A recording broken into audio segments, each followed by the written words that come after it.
जय श्री राम। तो चलिए भाई कार्बोहाइड्रेट को देखते हैं। भाई कार्बोहाइड्रेट क्या होता है बताएं आप लोग। कार्बोहाइड्रेट इज पॉलीहाइड्रोक्सी अल्डेहाइड और पॉलीहाइड्रोक्सी कीटोन। सीधे मुद्दे पे आ रहा हूं, क्या होता है कार्बोहाइड्रेट देख लीजिए। कार्बोहाइड्रेट इज पॉलीहाइड्रोक्सी अल्डेहाइड और पॉलीहाइड्रोक्सी कीटोन। अब क्वेश्चन ये है कि पॉलीहाइड्रोक्सी अल्डेहाइड या पॉलीहाइड्रोक्सी कीटोन क्या होता है, समझो आप। बेटा ये कौन सा फंक्शनल ग्रुप है? ये हाइड्रोक्सिल ग्रुप है ना। ठीक है। ये कौन सा फंक्शनल ग्रुप है? ये अल्डेहाइड ग्रुप है ना। और ये कौन सा फंक्शनल ग्रुप है? ये कीटोन फंक्शनल। अगर हमारे पास कोई मॉलिक्यूल है जिस मॉलिक्यूल में एक अल्डेहाइड ग्रुप और एक से ज्यादा मीन्स दो तीन चार पांच जितने भी हाइड्रोक्सिल ग्रुप हो, तो हम उसे कहेंगे कि ये है पॉलीहाइड्रोक्सी अल्डेहाइड। जैसे इस मॉलिक्यूल को देखो। इस मॉलिक्यूल में ये मॉलिक्यूल पूरा देखिए, ये मॉलिक्यूल यहाँ से यहाँ तक पूरा देखिए।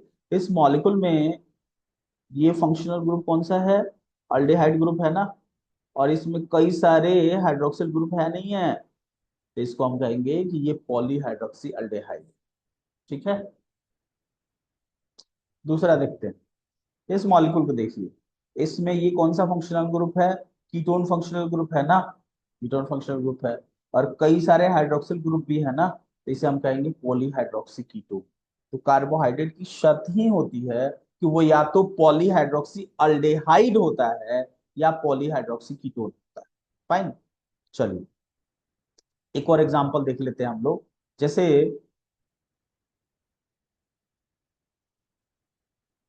मैं ले रहा हूँ, एक एग्जांपल ले रहा हूँ मैं। हाँ, ये अल्डेहाइड ग्रुप हो गया। इस अल्डेहाइड ग्रुप में ये मैंने एक OH ग्रुप लगा दिया। आई मीन इस मॉलिक्यूल में सेकंड कार्बन पर OH ग्रुप है, थर्ड कार्बन पर OH ग्रुप है। टोटल कितने हाइड्रोक्सिल ग्रुप हो गए? एक से ज्यादा हो गए ना, तो ये पॉलीहाइड्रोक्सी अल्डेहाइड है। और पॉलीहाइड्रोक्सी अल्डेहाइड है मीन्स ये कार्बोहाइड्रेट। ठीक है। वैसे इस मॉलिक्यूल को हम लोग कहते हैं कि ये है glyceraldehyde. This one is glyceraldehyde. Yes. ठीक है। अब ये जो कार्बोहाइड्रेट होता है ना, ठीक है, कार्बोहाइड्रेट्स पॉलीहाइड्रोक्सी अल्डेहाइड या कीटोन होते हैं। कार्बोहाइड्रेट की थ्री टाइप्स होते हैं। First one is monosaccharide, second one is oligosaccharide and third one is polysaccharide. Monosaccharide, oligosaccharide, polysaccharide. ठीक है। सेक्रो वर्ड जो होता है उसका मतलब होता है शुगर।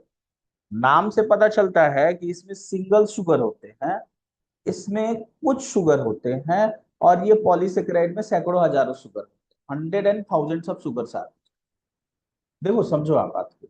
अगर आप इस पॉलीसेकेराइड को ब्रेक करोगे ना, इस पॉलीसेकेराइड को अगर आप ब्रेक करोगे जिसमें second hundred and thousand of sugar होते हैं, तो आपको ऑलिगोसेकेराइड मिलेंगे और मोनोसेकेराइड मिलेंगे। अगर आप ऑलिगोसेकेराइड को ब्रेक करोगे तो आपको मोनोसेकेराइड मिलेंगे। लेकिन मोनोसेकेराइड जो होता है ना, सबसे छोटा वाला कार्बोहाइड्रेट होता है, इसको अगर आप ब्रेक करेंगे ना, तो फिर इससे छोटा कार्बोहाइड्रेट नहीं मिलेगा। तो मोनोसेक्राइड जो होता है ये सिंगल शुगर होता है ना। इसमें स्मॉलेस्ट कार्बोहाइड्रेट इसको कहते हैं। और इसको अगर आप ऑक्सीडाइज करोगे तो you won't get carbohydrate, you can get other molecules but you will not get carbohydrate. इसको ब्रेक करने पे कार्बोहाइड्रेट नहीं मिलेगा।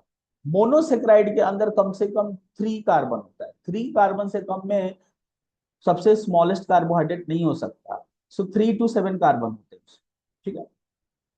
अगर मोनोसेक्राइड में थ्री कार्बन है तो उसे कहेंगे हम ट्रायोज। अगर फोर कार्बन है तो टेट्रोज। अगर फाइव कार्बन है तो पेंटोज। अगर सिक्स कार्बन है तो हेक्सोज। और अगर सेवन कार्बन है तो heptose. Triose, tetrose, pentose, hexose, heptose. ठीक है। अब देखिए एक दो एग्जांपल देख लेते हैं हम लोग।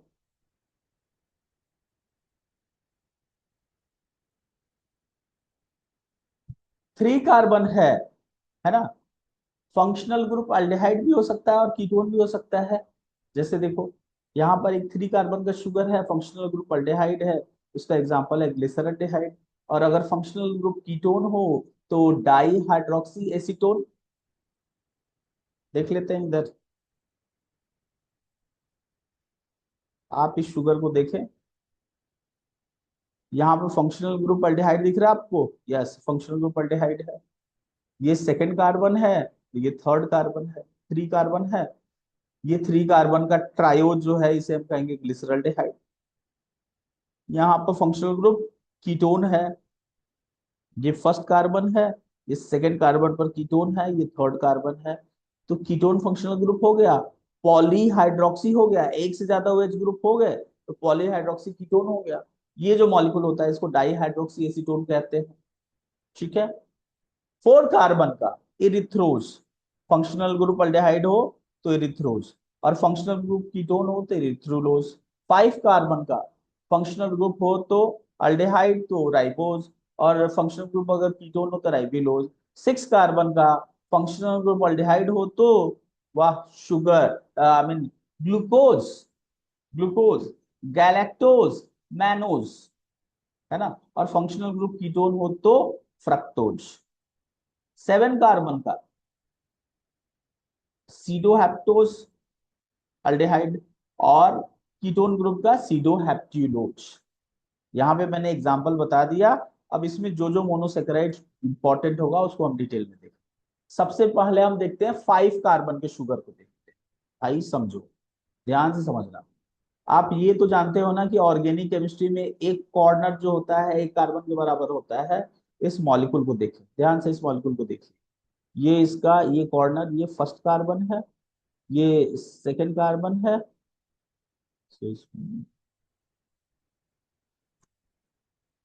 ये थर्ड कार्बन है, ये फोर्थ कार्बन है, और ये फिफ्थ कार्बन। फाइन। ये राइबोज शुगर है। राइबोज शुगर हमें कहाँ मिलता है? राइबोज शुगर आपको देखने को मिल जाएगा आरएनए में, राइबो न्यूक्लिक एसिड के अंदर आपको देखने। फाइन। और ये है, थोड़ा सा इससे डिफरेंट है। देखिए फर्स्ट कार्बन पर ये दोनों शुगर सेम है ना। फर्स्ट कार्बन पर देखें दोनों शुगर सेम है। थर्ड कार्बन पर देखें दोनों शुगर सेम है। फोर्थ कार्बन पर देखें दोनों शुगर सेम है। फिफ्थ कार्बन पर भी सेम है। बस यहां पर जो सेकंड कार्बन है, सेकंड कार्बन पर यहां पे ऑक्सीजन नहीं, मतलब आपने ऑक्सीजन को डिलीट कर दिया, मतलब ऑक्सीजन की डिफिशियंसी हो गई। इसलिए इसे हम, ये राइबोज शुगर का थोड़ा सा चेंज वर्जन है, और इसे कहते हैं deoxy. Deoxy means you have absence of oxygen, so deoxy, delete oxygen, deoxy ribose sugar. और डीऑक्सी राइबोज शुगर में डीएनए होता है, डीएनए में होता है डीऑक्सी राइबोज शुगर। आपसे अगर पूछा जाए कि राइबोज शुगर और डीऑक्सी राइबोज शुगर में क्या डिफरेंस है, तो डीऑक्सी राइबोज शुगर में सेकेंड कार्बन पर ऑक्सीजन नहीं होता है। फाइन। अच्छा इसे इधर देखते हैं। अब बात कर रहे हैं बहुत इंपॉर्टेंट हेक्सोज शुगर की, वो है अपना ग्लूकोज। देखो ग्लूकोज को अगर आप देखते हो ना, तो ग्लूकोज का मैंने यहाँ पे लीनियर मॉलिक्यूल बनाया है। ठीक है। ग्लूकोज का ये फर्स्ट कार्बन हुआ, इसका फर्स्ट कार्बन है।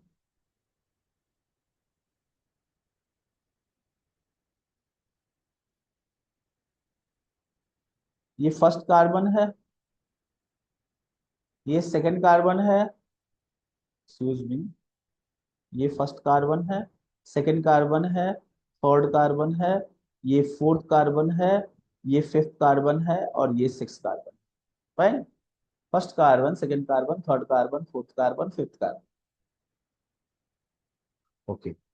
इस ये ग्लूकोज जो है इसका फर्स्ट कार्बन क्या होता है कि जब भी ये इस फिफ्थ कार्बन से रिएक्ट कर लेता है ना, तो रिएक्ट करने के बाद से ये एक साइक्लिक स्ट्रक्चर बना। देखो साइक्लिक स्ट्रक्चर जो होता है ये नेचर में 98% से ज्यादा होता है। अगर लिविंग वर्ल्ड में देखोगे साइक्लिक स्ट्रक्चर आपको ज्यादा मिलेगा, लीनियर स्ट्रक्चर कम ही देखने को मिलता है। वो साइक्लिक स्ट्रक्चर से लीनियर स्ट्रक्चर कैसे बना मैंने बता दिया आपको। फर्स्ट कार्बन जो है वो रिएक्ट करता है फिफ्थ कार्बन से, और फिर साइक्लिक स्ट्रक्चर बनता है। ठीक है।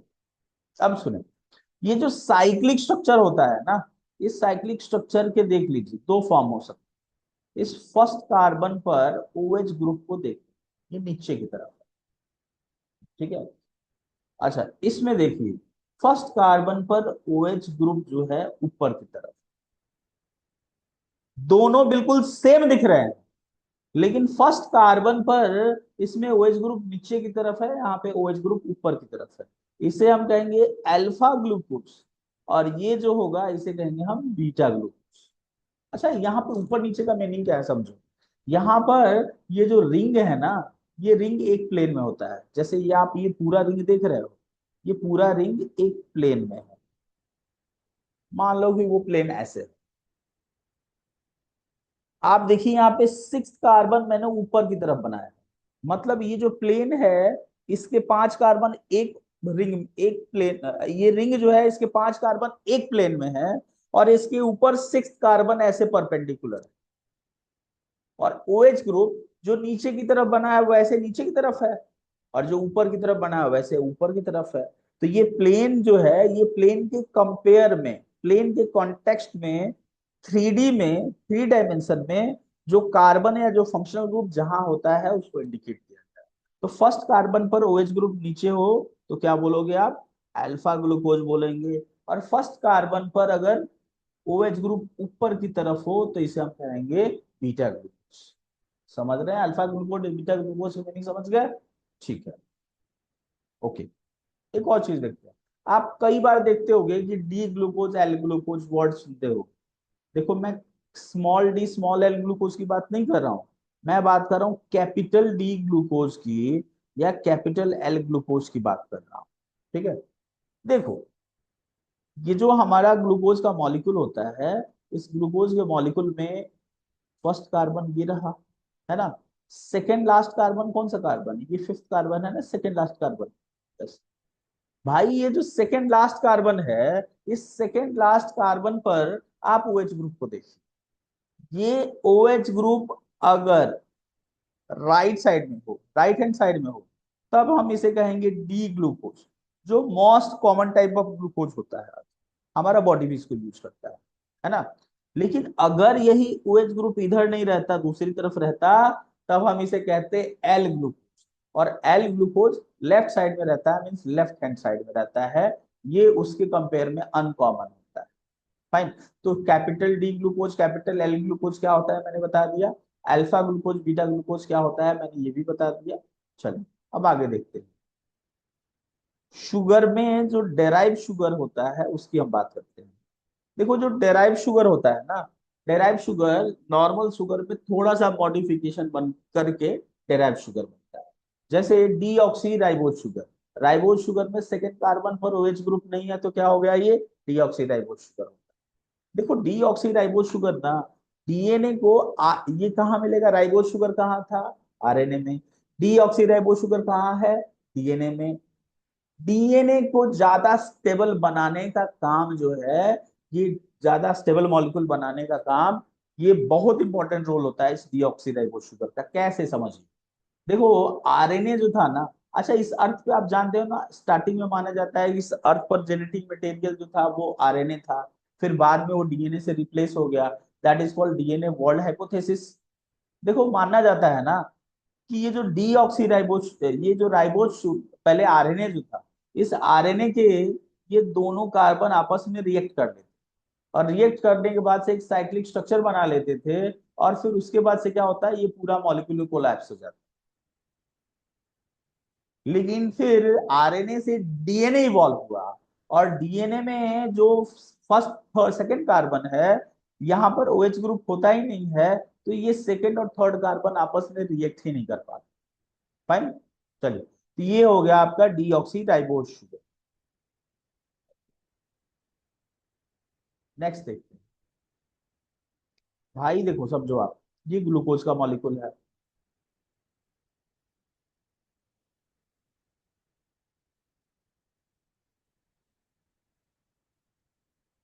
भाई ये ग्लूकोज का मॉलिक्यूल है, अगर यहाँ पर OH ग्रुप रहता तो ये पूरा का पूरा ग्लूकोज का मॉलिक्यूल है।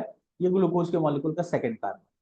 अगर ग्लूकोज के मॉलिक्यूल के सेकंड कार्बन पर OH ग्रुप नहीं हो, यहाँ पर एमाइनो ग्रुप हो, तो इसे हम क्या कहेंगे भाई? इसे हम कहेंगे अमाइन, NH, इसे हम कहेंगे, कौन सेकेंड, यहां पर अगर अमाइनो हो ग्रुप ग्रुप हो तो आप क्या बोलोगे इस पूरे मॉलिक्यूल को? Glucose amine.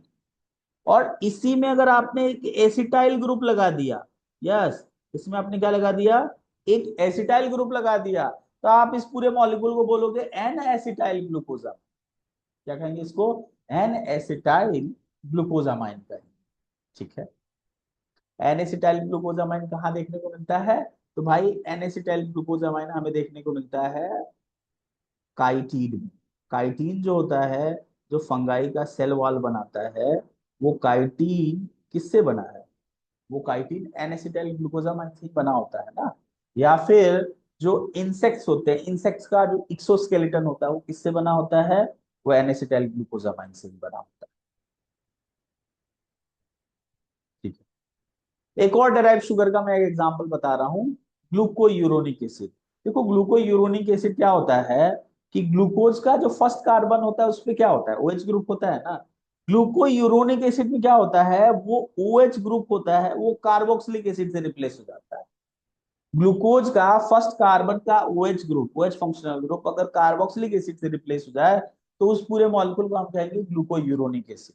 तो deoxyribose sugar, N acetyl glucosamine, glucuronic acid, sorbitol, ये सारे एग्जांपल हैं किसके? डेराइव शुगर के एग्जांपल। अच्छा सॉर्बिटॉल क्या होता है समझिए।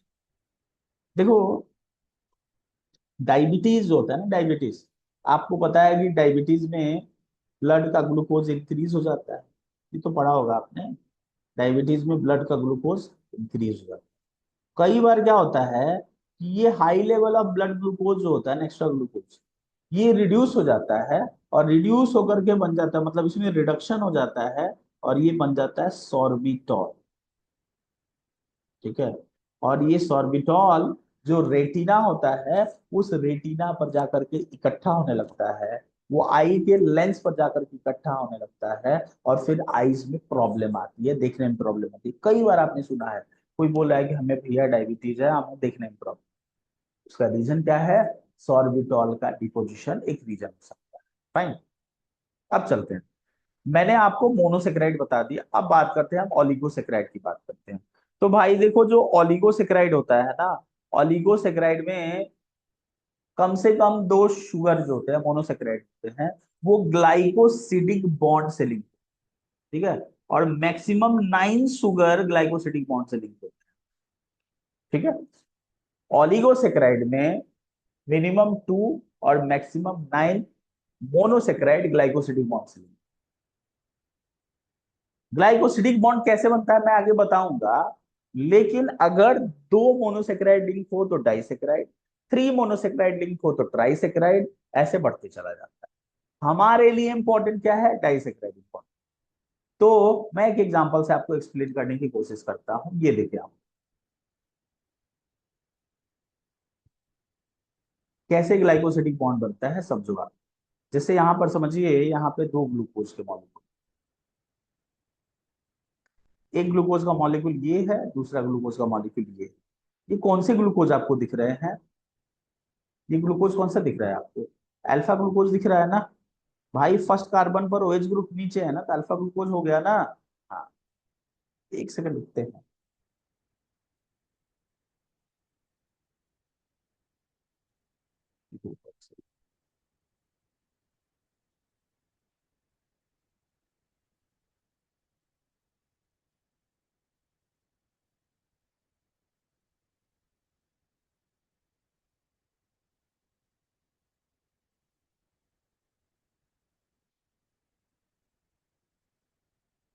ठीक है, चलिए समझते हैं।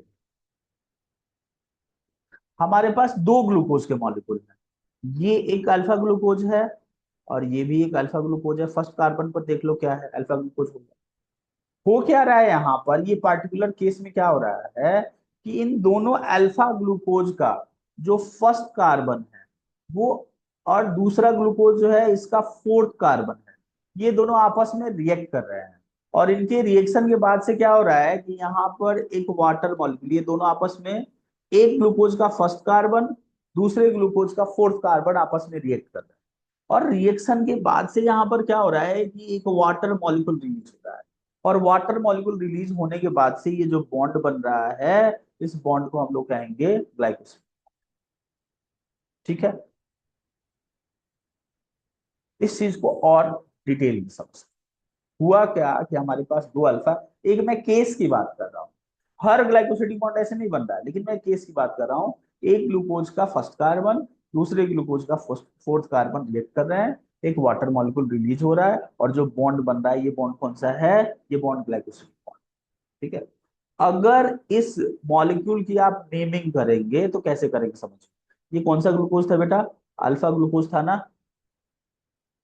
स्टूडेंट्स? ये कौन सा ग्लूकोज था? ये अल्फा ग्लूकोज था, और ये भी ग्लूकोज अल्फा ग्लूकोज। ठीक है, तो अल्फा ग्लूकोज दोनों ने आपस में रिएक्ट किया। रिएक्ट किया, रिएक्शन करने के बाद से इस ग्लूकोज का, ये जो फर्स्ट ग्लूकोज है, इस फर्स्ट ग्लूकोज का फर्स्ट कार्बन रिएक्ट कर रहा है, और सेकेंड ग्लूकोज का फोर्थ कार्बन रिएक्ट कर रहा है। तो इनके बीच में बॉन्ड जो बनेगा, हम उसको कह सकते हैं कि ये alpha one, which indicate carbon of first glucose, and alpha four है। इनके बीच का बॉन्ड कौन सा है? अल्फा वन अल्फा फोर है। उसी को मैं ऐसे लिख सकता हूं कि इनके पास अल्फा वन फोर ग्लाइकोसिड। तो ग्लाइकोसिडिक बॉन्ड का नाम क्या होगा, ये डिपेंड करेगा कि उसमें कार्बन कौन सा इन्वॉल्व होता है। तो एक ग्लूकोज का फर्स्ट कार्बन दूसरे ग्लूकोज का फोर्थ कार्बन इन्वॉल्व हो रहा है, इसलिए alpha one four glycosidic bond करेंगे। और याद रखना, जब दो अल्फा ग्लूकोज जब दो अल्फा ग्लूकोज आपस में alpha one four glycosidic bond से लिंक हो, तो वो क्या होगा? वो हो जाएगा माल्टोज। यस, माल्टोज में दो ग्लूकोज होते हैं, और वो alpha one four glycosidic bond से लिंक है। ठीक है, उसी तरह से लैक्टोज की बात करें। भाई लैक्टोज जो होता है ना, लैक्टोज, लैक्टोज में क्या होता है कि एक ग्लूकोज होता है और एक गैलेक्टोज होता है। फाइन।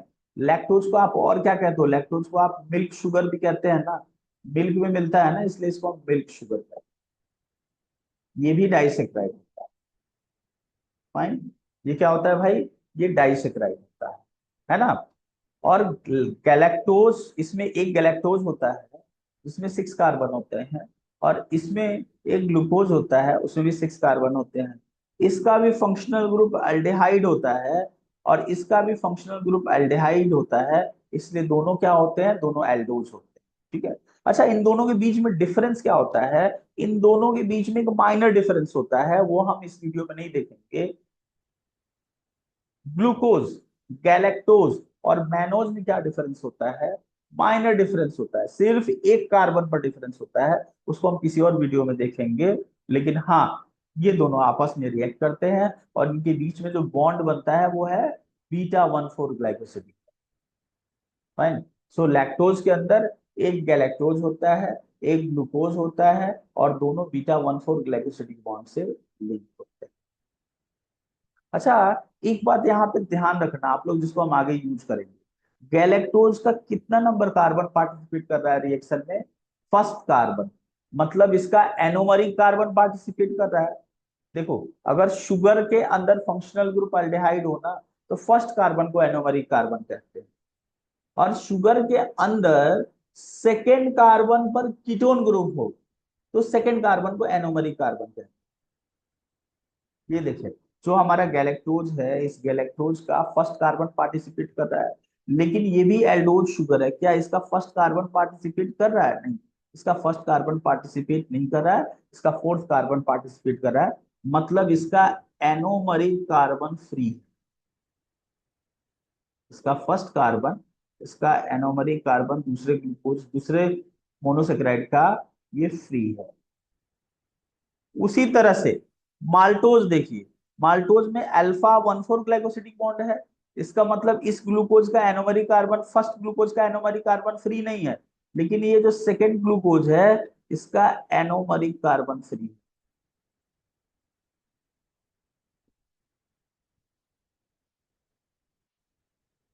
ये याद रखना, इसको हम यूज करें। फिर नेक्स्ट शुगर की बात करते हैं, वो है सुक्रोज। सुक्रोज जो होता है, सुक्रोज कहाँ मिलता है? सुक्रोज को हम और क्या कहते हैं भाई? सुक्रोज को और हम कहते हैं केन शुगर। जो घर में चीनी खाते हो ना आप लोग, वो केन शुगर, वो सुक्रोज ही तो होता है। ठीक। भाई इसमें एक ग्लूकोज होता है और एक फ्रक्टोज होता है, और इनके बीच में बॉन्ड कौन सा होता है? Alpha 1 beta 2 glycosidic bond. समझ रहे हैं आप लोग? अच्छा, ग्लूकोज कौन सा शुगर है? ग्लूकोज तो एल्डोज शुगर है ना। ग्लूकोज एल्डोज शुगर है ना। इसका कौन सा कार्बन बॉन्ड बना रहा है? फर्स्ट कार्बन बॉन्ड बना रहा है, मतलब इसका एनोमरिक कार्बन एंगेज है।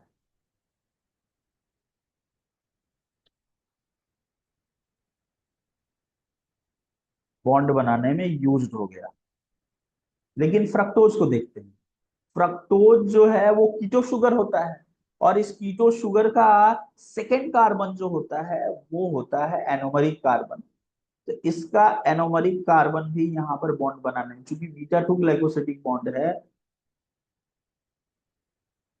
तो इसका जो एनोमरिक कार्बन है ये भी यहाँ पर यूज हो जा रहा है। दोनों यूज हो जा रहा है ना। ठीक है। इसका मतलब सुक्रोज में कोई भी एनोमरिक कार्बन फ्री नहीं है। लैक्टोज में जो ग्लूकोज है उसका एनोमरिक कार्बन फ्री है। माल्टोज में जो सेकंड ग्लूकोज है उसका एनोमरिक कार्बन फ्री है। इसको याद है।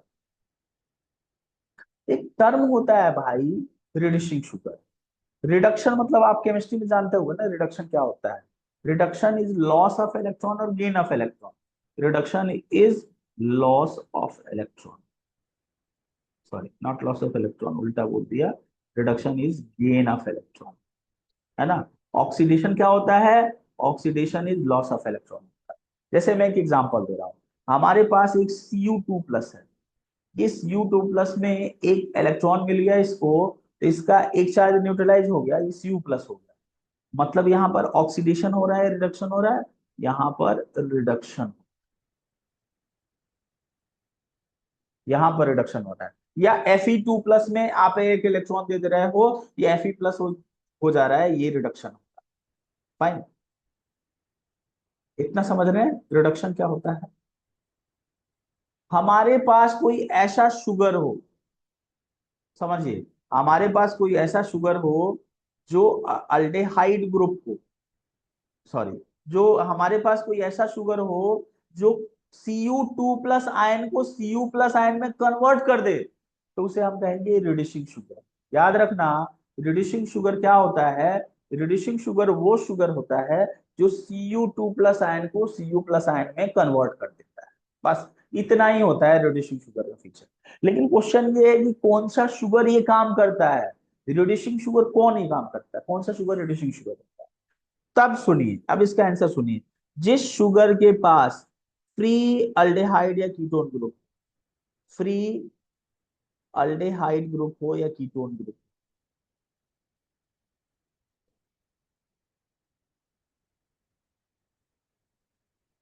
या आप ऐसे कह दो जिसके पास free anomeric carbon, free anomeric carbon. Anomeric carbon क्या होता है? फर्स्ट, अगर एल्डोज शुगर है तो उसमें फर्स्ट कार्बन को एनोमरिक कार्बन कहते हैं, और अगर कीटो शुगर है उसको सेकंड कार्बन को एनोमरिक कार्बन बोलते हैं ना। ठीक है। तो रिड्यूसिंग शुगर में वो फर्स्ट या सेकंड कार्बन कोई ग्लाइकोसिडिक बॉन्ड नहीं बनाना चाहिए, वो फ्री होना चाहिए। ठीक है। तो भाई अपना जो जितने भी मोनोसेक्राइड होते हैं, मोनोसेक्राइड में कोई ग्लाइकोसिडिक बॉन्ड तो होता ही नहीं है, तो उनका तो फर्स्ट कार्बन फ्री होता है ना, या उनका सेकंड कार्बन फ्री होता है ना। तो वो Cu2 प्लस आयन को Cu प्लस आयन में कन्वर्ट कर सकते हैं, इसलिए वो क्या हो गए? वो हो गए रिड्यूसिंग शुगर। रिड्यूसिंग शुगर हो गए। कौन हो गया? All monosaccharide. All monosaccharides are reducing sugar. ठीक है। जितने भी मोनोसेक्राइड है वो क्या है? Reducing sugar. फाइन, समझ रहे हैं आप लोग? ठीक है। अब थोड़ा सा डाइसेक्राइड में देखते हैं। डाइसेक्राइड में देखिए, डाइसेक्राइड में सबसे पहले हम बात करते हैं माल्टोज शुगर की बात करते हैं। माल्टोज शुगर में ये जो फर्स्ट कार्बन है, यस सॉरी फर्स्ट ग्लूकोज है, फर्स्ट ग्लूकोज का फर्स्ट कार्बन बॉन्ड बना रहा है, मतलब ये एनोमरी कार्बन तो फ्री नहीं है। लेकिन सेकेंड ग्लूकोज का फर्स्ट कार्बन तो फ्री है ना, तो ये ओवरऑल इस मॉलिक्यूल को, माल्टोज शुगर को रिड्यूसिंग नेचर का बना देगा। ये भी Cu2 प्लस आयन को Cu प्लस आयन में कन्वर्ट कर देगा, और माल्टोज भी रिड्यूसिंग शुगर होता है। ठीक है। लैक्टोज शुगर होता है। लैक्टोज शुगर में एक गैलेक्टोज और एक ग्लूकोज था। गैलेक्टोज का फर्स्ट एनोमरी कार्बन बॉन्ड बना रहा था, लेकिन ग्लूकोज का तो फर्स्ट कार्बन फ्री है ना, तो ये भी रिड्यूसिंग शुगर हो गया। लेकिन अगर सुक्रोज की बात करते हैं, तो सुक्रोज में एक ग्लूकोज और एक फ्रक्टोज होता है। इसका एनोमरी कार्बन फ्री है, एंगेज्ड है, और फ्रक्टोज का भी एनोमरी कार्बन मतलब सेकंड कार्बन एंगेज है। तो इसका मतलब सुक्रोज मॉलिक्यूल के अंदर एनोमरी कार्बन मींस अल्डेहाइड या कीटोन ग्रुप फ्री नहीं है। ये है नॉन रिड्यूसिंग शुगर। ये अपना सुक्रोज क्या है भाई? ये है नॉन रिड्यूसिंग शुगर।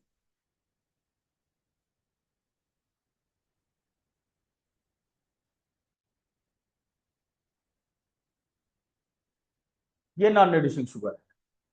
ठीक है।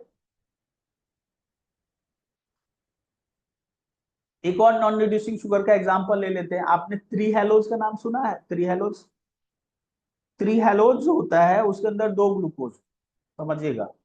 थ्री हेलोज जो होता है आपको इंसेक्ट में मिल जाएगा, और थ्री हेलोज के अंदर दो ग्लूकोज होते हैं, और इन दोनों ग्लूकोज के बीच में alpha 1 alpha 1 glycosidic bond, alpha 1 glycosidic bond होता है।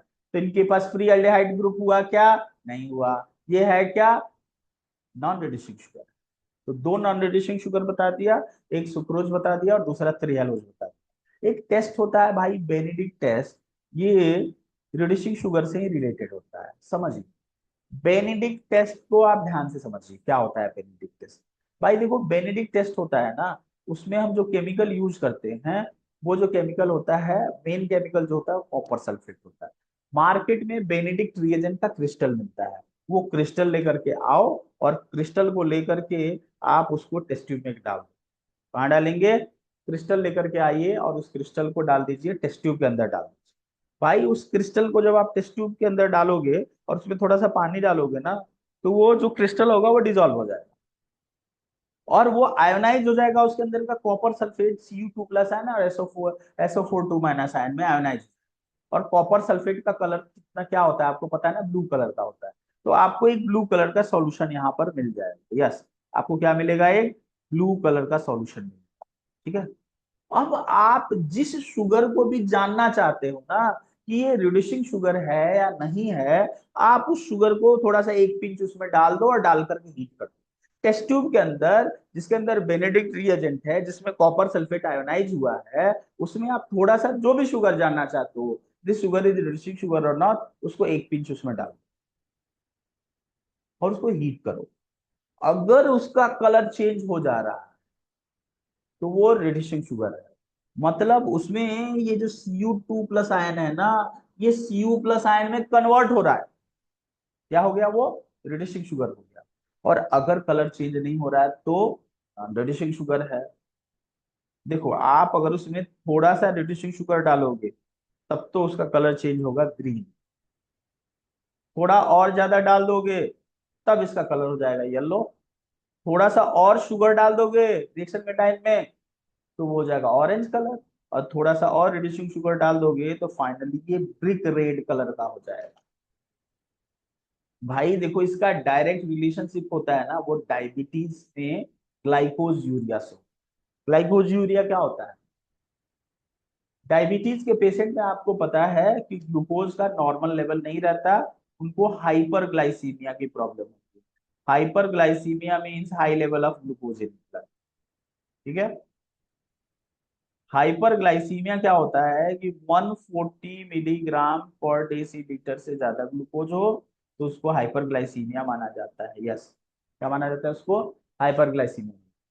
लेकिन यही जब ब्लड ग्लूकोज 140 से ज्यादा होकर के 180 प्लस क्रॉस कर जाए, तो 180 मिलीग्राम पर डेसीलीटर हमारे बॉडी का थ्रेशोल्ड वैल्यू होता है। मतलब उतना ग्लूकोज तो आपका बॉडी झेल सकता है, 180 से ज्यादा ग्लूकोज आपका बॉडी झेल नहीं सकता। वो एक्स्ट्रा ग्लूकोज यूरिन के थ्रू ही जाएगा बाहर। और 180 मिलीग्राम पर डेसीलीटर से ज्यादा ग्लूकोज जो यूरिन में जाता है, उस कंडीशन को कहते हैं ग्लाइकोज यूरिया। क्या कहते हैं बेटा? उसको ग्लाइकोज यूरिया कहते हैं। ठीक है। अब आप कोई पेशेंट है, सस्पेक्टेड हो कि इसको डायबिटीज हुआ है नहीं हुआ है, उसका थोड़ा सा यूरिन लेकर के टेस्ट ट्यूब में डाल दो। अगर टेस्ट ट्यूब का कलर चेंज हो रहा है ग्रीन में, है ना, तो मतलब उसके यूरिन में ग्लूकोज है। अगर येलो में हो रहा है तो और थोड़ा ग्लूकोज है, ज्यादा ग्लूकोज है। अगर ऑरेंज में हो रहा है तो और ज्यादा उसके यूरिन में ग्लूकोज है। और ब्रिक रेड हो जा रहा है तो खतरनाक तरीके से यूरिन में उसके ग्लूकोज आ रहा है। इसका मतलब क्या है? जितना ज्यादा यूरिन में ग्लूकोज, उतना ज्यादा change in colour, different different colour. तो इससे ठीक है, आप ये क्वांटिटेटिव तो नहीं है, लेकिन एक सेमी क्वांटिटेटिव आइडिया आ जा रहा है, नहीं आ जा रहा है? यस, सेमी क्वांटिटेटिव आइडिया आ जा रहा है। इसीलिए हम कहते हैं कि जो बेनेडिक्ट टेस्ट होता है वो ग्लाइकोज यूरिया कंडीशन में, डायबिटीज की कंडीशन में एक सेमी क्वांटिटेटिव मेथड बन जाता है ना। चलिए अब हम बात करते हैं पॉलीसेकेराइड की बात। भाई पॉलीसेकेराइड दो होते हैं, एक होता है होमोपॉलीसेकेराइड, दूसरा होता है हेट्रोपॉलीसेकेराइड। ठीक है। पॉलीसेकेराइड में मैंने आपको क्या बताया था? पॉलीसेकेराइड में बताया था कि सैकड़ों हजारों शुगर ग्लाइकोसिडिक बॉन्ड से लिंक, बताया था ना। ठीक है। अब ये पॉलीसेकेराइड जो होता है ना भाई, दो टाइप का होता है। एक होता है होमोपॉलीसेकेराइड और दूसरा होता है हेट्रोपॉलीसेकेराइड। होमोपॉलीसेकेराइड में क्या होता है? सिर्फ एक टाइप का शुगर होता है, they have only one type of sugar. इनके पास सिर्फ एक टाइप का शुगर।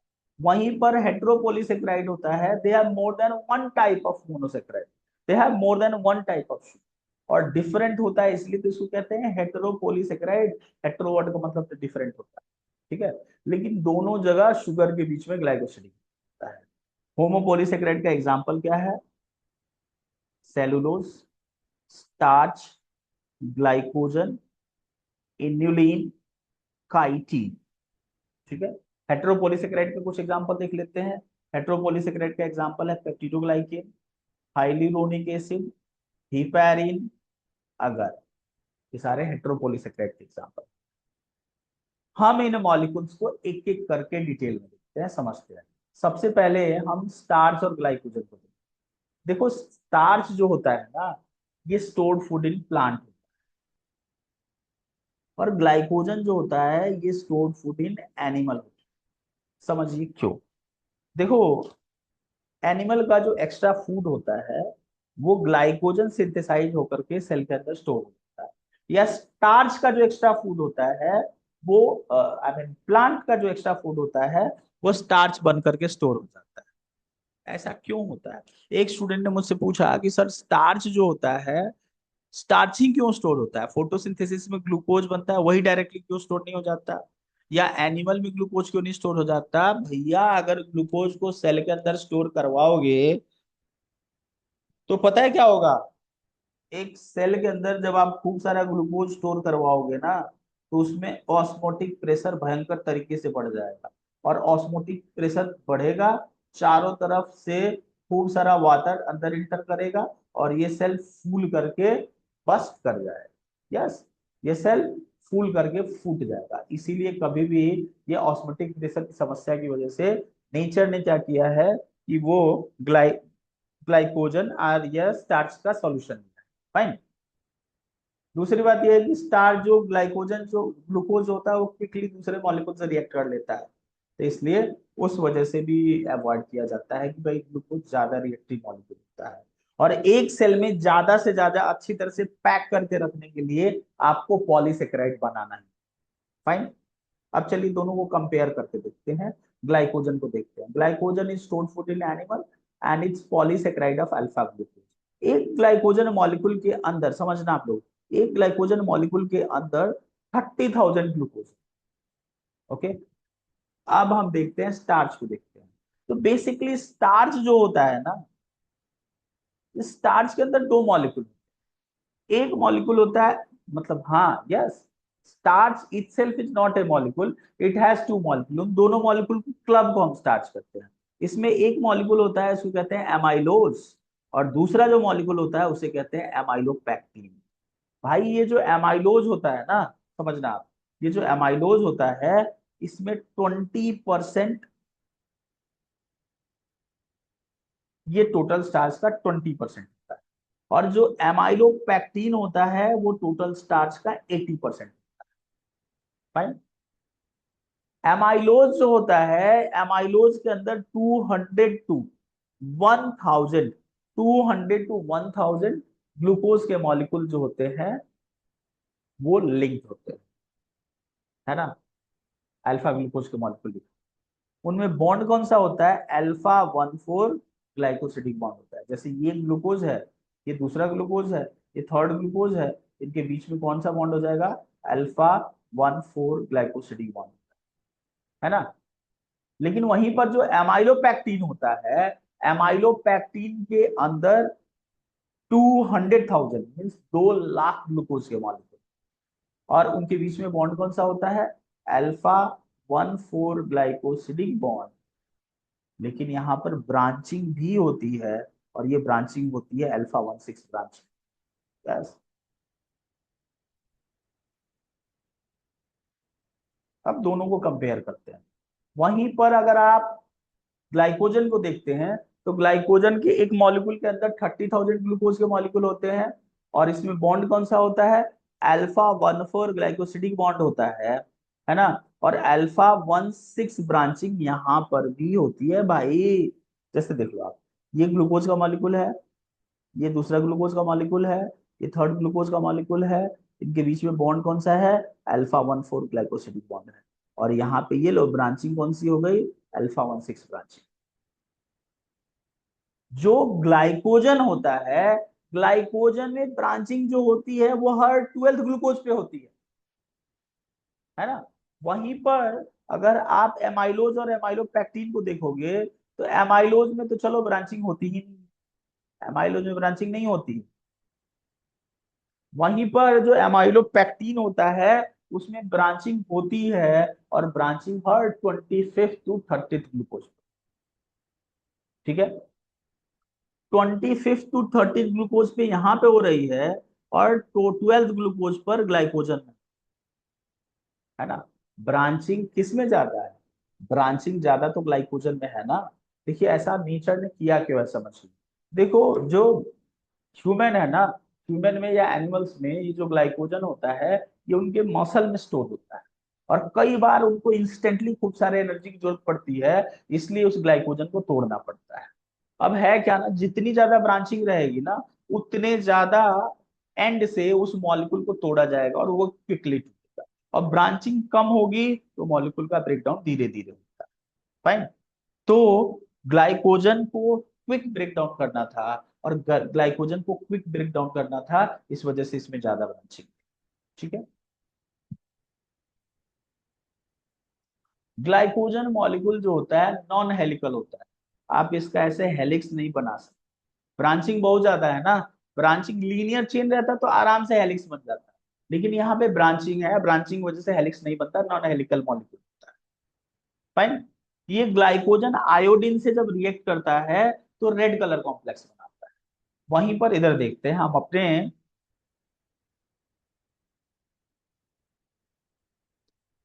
एमाइलोज को देखते हैं। भाई देखो एमाइलोज तो होता है उसमें 200 टू 1,000 ग्लूकोज होते हैं, और वो उसमें कोई ब्रांचिंग नहीं होती, इसलिए वो हेलिक्स बना लेता है। इसका मतलब एमाइलोपैक्टिन में तो हेलिक्स नहीं होता, लेकिन एमाइलोज में हेलिक्स होता है। इसका मतलब स्टार्च जो होता है, स्टार्च के अंदर हेलिक्स होता है, और स्टार्च आयोडीन से रिएक्ट करके ब्लू कलर कॉम्प्लेक्स बनाता है। ठीक है। होता क्या है ना कि ये आयोडीन का जो मॉलिक्यूल होता है वो स्टार्च के हेलिक्स में ट्रैप हो जाता है, और वो ब्लू कलर का रह जाता है। वहीं पर ऐसा कुछ इधर नहीं होता, यहाँ पर कोई हेलिक्स नहीं है, इसलिए आयोडीन इसमें ट्रैप नहीं होता, तो इसलिए यहाँ पर रेड कलर कॉम्प्लेक्स बनता है। ठीक है। तो मैंने आपको यहाँ पे बता दिया, स्टार्च और ग्लाइकोजन में डिफरेंस बता दिया। स्टार्च जो होता है plus stored food in plant है, ग्लाइकोजन जो है स्टोर्ड फूड इन एनिमल है। दोनों में ग्लूकोज होते हैं, दोनों में ब्रांचिंग होती है, हालांकि इसमें एमाइलोज में ब्रांचिंग नहीं होती, एमाइलोपैक्टिन में ब्रांचिंग होती है। यहाँ पे भी अल्फा 1,4 ग्लाइकोसिडिक बॉन्ड है, अल्फा 1,6 ब्रांचिंग है। यहाँ पे भी अल्फा 1,4 ग्लाइकोसिडिक बॉन्ड है, अल्फा 1,6 ब्रांचिंग। लेकिन ग्लाइकोजन में ब्रांचिंग ज्यादा होता है और यहाँ पर ब्रांचिंग कम होता है। ठीक है। नेक्स्ट मॉलिक्यूल है सेलुलोज। देखो सेलुलोज जो होता है ना, इसके अंदर बीटा ग्लूकोज होता है ना। और बॉन्ड जो होता है वो होता है बीटा 1,4 ग्लाइकोसिडिक। फाइन।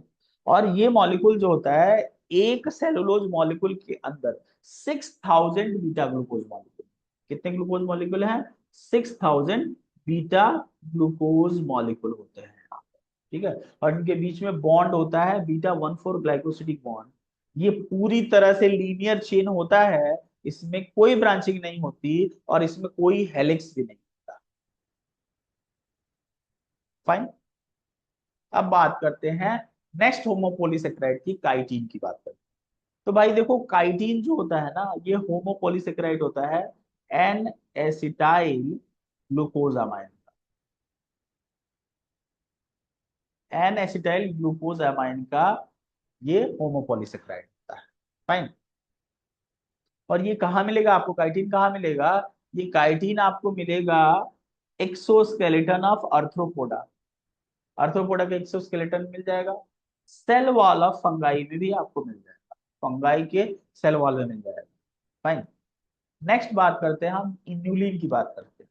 देखो इन्युलिन जो होता है ना, जो डालिया फ्लावर होता है उसके रूट में और उसके ट्यूबर में मिल जाता है। ये जो इन्युलिन होता है ना, इस इन्युलिन, ये पॉलीसेक्राइड होता है, फ्रक्टोज शुगर का पॉलीसेक्राइड। इसके अंदर पता है कि क्या चीज? It can not use by your body. आप कितना भी खा लो, आपका बॉडी इसको यूज नहीं कर पाएगा। इसको ब्रेक करने का, इसको तोड़ने का एंजाइम ही नहीं है हमारे पास। अगर मान लो आप समझो, तो इसका यूज किस में किया जाता है? इसका यूज किया जाता है for study of kidney function.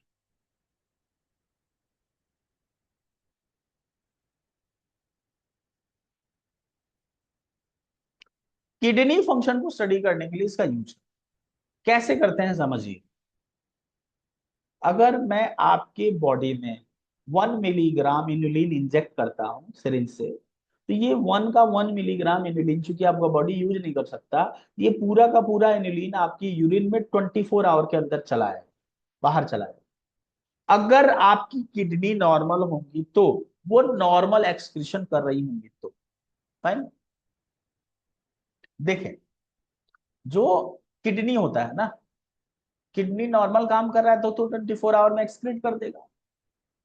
अब आप जानना चाहते हैं, XYZ पर्सन वो जानना चाहता है कि उसकी किडनी का एक्सक्रीशन का फंक्शन नॉर्मल है या नहीं। तो उसके बॉडी में आप 1 मिलीग्राम इन्युलिन या जितना भी, मतलब ये तो डॉक्टर बताएगा कितना इन्युलिन इंजेक्ट कर दो। और उसको बोलो कि भैया आप अपने 24 आवर का यूरिन इकट्ठा करके लेकर के आओ। उसके 24 आवर के यूरिन में देखिए कि उसमें इन्युलिन कितना है। ठीक है। क्या देखेंगे? उसके 24 आवर की यूरिन में देखिए कि उसमें इन्युलिन कितना है। ओके। अगर ये इन्युलिन जितना है, मतलब जितना इंजेक्ट किया गया था उतना ही है, मतलब पूरा का पूरा इन्युलिन 24 आवर के अंदर एक्सक्रेट आउट हो चुका है, मतलब पर्सन की किडनी बिल्कुल नॉर्मल है ना। इसी को कहते हैं इन्युलिन क्लियरेंस टेस्ट। ओके। यहां तक मैंने डिस्कस कर लिया होमोपोलीसेक्राइड। अब चलिए आते हैं हम लोग हेट्रोपोलीसेक्राइड की बात। हेट्रोपोलीसेक्राइड नाम से ही पता चलता है क्या? हेट्रोपोलीसेक्राइड में एक से ज्यादा शुगर होता है, जैसे पेप्टिडोग्लाइकेन। भाई ये जो पेप्टिडोग्लाइकेन होता है, इस पेप्टिडोग्लाइकेन के अंदर एक अमाइनो एसिड का एक छोटा सा चेन है ना, प्लस दो टाइप के शुगर होते हैं, N acetyl glucosamine, N acetyl muramic acid. और इनके बीच में बीटा 1,4 ग्लाइकोसिडिक बॉन्ड है जो हमारे अभी। ये पेप्टिडोग्लाइकेन जो होता है ना, चलो इसके अंदर दो शुगर है, N acetyl glucosamine, N acetyl muramic acid, and they have beta 1,4 glycosidic bond. ये मिलेगा कहाँ आपको? ये मिलता है आपको बैक्टीरिया के सेल वॉल में। बैक्टीरिया के सेल वॉल में पेप्टिडोग्लाइकेन। अच्छा, इसको ब्रेक करने के लिए एक इंटरेस्टिंग एंजाइम होता है, उसका नाम है लाइसोजाइम। लाइसोजाइम आपके सलाइवा मिल जाता है। लाइसोजाइम जो होता है वो टीयर्स में रहता है और उस पेप्टिडोग्लाइकन को ब्रेक करता है। तो आपके टीयर्स, आपके आंखों में या आपके फूड में अगर कोई बैक्टीरिया एंटर होता है तो ये लाइसोजाइम उसको, उसके सेल वॉल को ब्रेक कर देते हैं, उसका डेथ हो जाता है। उसी तरह से हाइल्यूरोनिक एसिड की बात, this is also one heteropolysaccharide. इसके अंदर डी ग्लूकोयूरोनिक एसिड होता है, ग्लूकोयूरोनिक एसिड याद कीजिए, और एन एसिटाइल ग्लूकोजामाइन। है ना। ये हाइलुरोनिक एसिड जो होता है इसको कहते हैं सीमेंटिंग मटेरियल ऑफ बॉडी। ये जो घर है इसमें जो काम सीमेंट का है वही काम हमारे बॉडी में हाइलुरोनिक एसिड का है। ठीक है। फिर हिपैरिन। हिपैरिन जो होता है वो तो एंटीकोगुलेंट होता है। एंटीकोगुलेंट का काम क्या होता है? एंटीकोगुलेंट का काम होता है ब्लड के क्लॉटिंग को रोकना। ये आपके बॉडी के अंदर रहता है, समझना आप लोग। ये हिपैरिन जो होता है ये आपके बॉडी के अंदर रहेगा। और इसको सिक्रीट कौन करता है? इसको मास्ट सेल सिक्रीट करता है। ठीक है। इसको सिक्रीट करते हैं बेसोफिल। उनके अंदर आपको मिलेगा हिपैरिन। और ये हिपैरिन जो होता है हमारे बॉडी के अंदर क्लॉटिंग नहीं होने देता, एंटीकोगुलेंट का काम होता है। ठीक है। अगार। अगार तो सुना है ना। अगार भी हेट्रोपोलीसेकेराइड होता है। और उसको रेड एल्गी से निकालते हैं। किसे निकालते हैं? रेड एल्गी से निकालते हैं। ओके। और उसको यूज करते हैं हम लोग अगारोज जेल इलेक्ट्रोफोरेसिस। ये जो वीडियो है इस वीडियो में मैंने डिस्कस किया डिटेल में पूरा कार्बोहाइड्रेट जो हमारे लेवल का है।